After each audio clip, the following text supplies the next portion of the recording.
আজি 8 এপ্ৰিল তাৰিখ আৰু এই 8 এপ্ৰিল তাৰিখ সদৌ অসম আদিবাসী ছাত্ৰ সন্থা আৰু সমগ্ৰ অসমৰ আদিবাসী জনগোষ্ঠীৰ এটা বৰ দুখৰ দিন। এই 8 এপ্ৰিল তাৰিখেই আদিবাসী ছাত্ৰ সন্থাৰ বলিষ্ঠ নেতা বজ্ৰকণ্ঠ প্ৰদীপ নাগ দেৱৰ দেহাৱসান হৈছিলে আৰু তেখেতৰ আজি 1 বছৰ পূৰ্তি হ'ল আৰু প্ৰথম বাৰ্ষিক এই মৃত্যু তিথিত সদৌ অসম আদিবাসী ছাত্ৰ সন্থা ওদালগুৰি জিলা সমিতিৰ তৰফৰ পৰা তেখেতক শ্ৰদ্ধাৰে সুঁৱৰি আন্তৰিক শ্ৰদ্ধাঞ্জলি জ্ঞাপন কৰিছোঁ। আপোনালোকে সকলোৱে জানেই যে প্ৰদীপ নাগ আদিবাসী জনগোষ্ঠীৰ বাবে এটা কণ্ঠ আছে আৰু সেই কণ্ঠ আজি আমাৰ মাজত নোহোৱাৰ কাৰণে অসমৰ আদিবাসী জনগোষ্ঠীৰ কাৰণে এটা অপূৰণীয় এটা ক্ষতি। আৰু তেখেতে যি বলিষ্ঠ কণ্ঠৰে আদিবাসী জনগোষ্ঠীৰ কাৰণে যিখিনি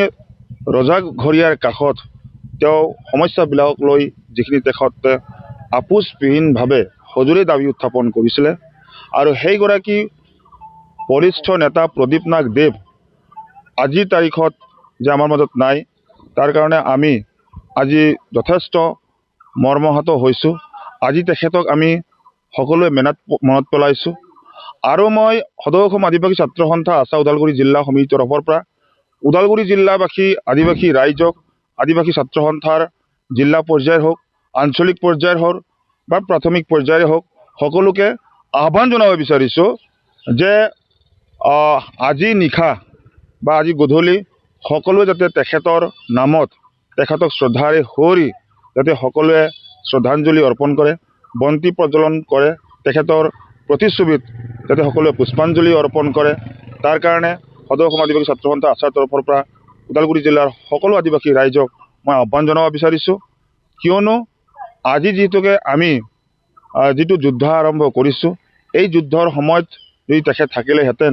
নিশ্চিতভাৱে আজি এটা আমি কণ্ঠ পালোঁ হয়। তেখেতৰ কাৰণে আদিবাসী জনগোষ্ঠীয়ে বহুত কিবাকিবি পালেহেঁতেন। সেইকাৰণে আজি যি আদিবাসী জনগোষ্ঠীৰ যি সমস্যাবিলাক আছে, জনজাতিকৰণৰ সমস্যা হ'ল, মাটিৰ পট্টাই হওক, চাহ শ্ৰমিকৰ হাজিৰা হওক, এইবিলাক যিবিলাক ইছ্যু আজি আমি আদিবাসী ছাত্ৰ সন্থাই আগত লৈ আজি আন্দোলন আমি কৰি আহিছোঁ। এই আন্দোলনত তেখেতক আমি আন্দোলন কৰিব যাওঁতে কিবা নহয় কিবা এটা আমাৰ মাজত নাই, এনেকুৱা ধৰণৰ এটা অনুভৱ হয়। সেইকাৰণে আমি আদিবাসী ছাত্ৰ সন্থাৰ কৰ্মী হিচাপে আজি তেখেতক আমি মনত পেলাইছোঁ আৰু তেখেতৰ যি আদৰ্শ আছে, তেখেতৰ যি নীতিবিলাক আছে, সেই নীতিবিলাক সৰুগত কৰি আমি আগন্তুক দিনত নিশ্চিতভাৱে তেখেতৰ যি সপোন আছিল সেই সপোন বাস্তৱায়িত কৰিবৰ কাৰণে আমি আদিবাসী ছাত্ৰ সন্থাৰ প্ৰত্যেকগৰাকী কেডাৰে আজি আমি সংকল্প লৈছোঁ আৰু তেখেতৰ দৰে যাতে আৰু প্ৰদীপ নাগ আমাৰ মাজত সৃষ্টি হওক, জন্ম লাভ কৰক আৰু এই আদিবাসী জনগোষ্ঠীৰ কাৰণে যাতে উদাত্ত কণ্ঠেৰে সমস্যাবিলাকৰ ক্ষেত্ৰত তেখেতে মাত মাতিব পাৰে, তেনেকুৱা ধৰণৰ ব্যক্তিয়ে যাতে জন্ম পাওক, লাভ কৰক আদিবাসী জনগোষ্ঠীয়ে। সেইকাৰণে আমি আদিবাসী ছাত্ৰ সন্থাৰ তৰফৰ পৰা আজি সকলোকে বন্তি প্ৰজ্বলন কৰিবৰ কাৰণে আমি অনুৰোধ জনাইছোঁ আৰু দুখেৰে আমি ক'ব বিচাৰিছোঁ, হয়তো আজি আমি বহুত জাক জমকতাৰে বা তেখেতৰ এই মৃত্যু তিথিত আমি অনুষ্ঠানবিলাক হয়তো কৰিব লাগিছিল, কিন্তু আপোনালোকে জানে যে অহাকালি 9 তাৰিখ এই ইলেকশ্যন আৰু এই ইলেকশ্যনৰ বাবে হয়তো আমি তেনেকুৱা কোনো যাৱতীয়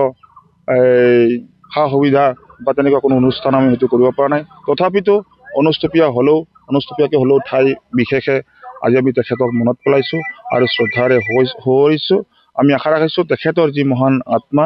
এই পৃথিৱীত যাতে শান্তিৰে থাকক আৰু তেখেতে যাতে আমাক প্ৰত্যক্ষ কৰি যাতে আমাক আশীৰ্বাদ কৰক, তেখেতে যাতে আমাক শক্তি দিয়ক, তেখেতৰ দৰে যাতে আমি আগন্তুক দিনত আদিবাসী ছাত্ৰ সন্থাৰ হৈ বা আদিবাসী জনগোষ্ঠীৰ হকে যাতে কাম কৰিব পাৰোঁ, তাৰ কাৰণে আমি তেখেতক সদায় আমাৰ মাজত ভটা তৰাৰ দৰে যাতে জিলিকি থাকে, তেনেকুৱা